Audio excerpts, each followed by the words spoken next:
Imaginez, vous êtes en réunion, vous venez de décider de lancer un projet, et là vous vous retournez vers l'équipe et vous dites « Ok, qui prend le lead ?» Et là, vous voyez tous les regards se baisser, certains refont les lacets de leurs chaussures, d'autres notent quelque chose très consciencieusement dans leur carnet, d'autres encore se tournent vers leur téléphone.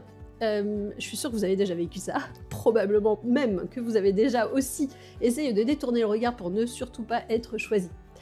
Et bien bingo, vous venez de tomber dans un biais qui est super connu en psychologie qui s'appelle le biais de diffusion de responsabilité. C'est un biais qui a été notamment étudié en 1968 par deux chercheurs, Bibb Latané et John Darley. Eux voulaient comprendre pourquoi, quand il y a une agression en pleine rue, on n'intervient pas. Alors pour ça, ils ont tenté une expérience avec des étudiants. Ils ont mis un étudiant dans une salle avec un témoin et leur étudiant devait simuler une crise d'épilepsie.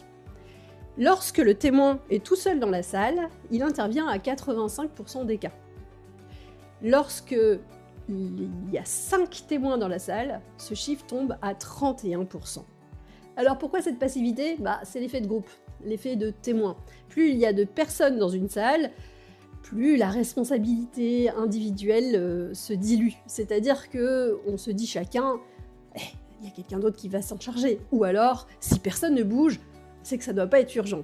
Et c'est pareil en management. Si vous posez une question au groupe, c'est l'assurance que personne ne réponde. En fait, demander à tout le monde, c'est un peu demander à personne. Pour engager, il faut individualiser. C'est pareil à la maison. Si vous criez d'en bas, quelqu'un peut venir m'aider à ranger les courses, ou quelqu'un peut venir vider le lave-vaisselle, il y a 90% de chances que personne ne vienne, et que tout le monde se dise « Oh, les autres vont le faire ».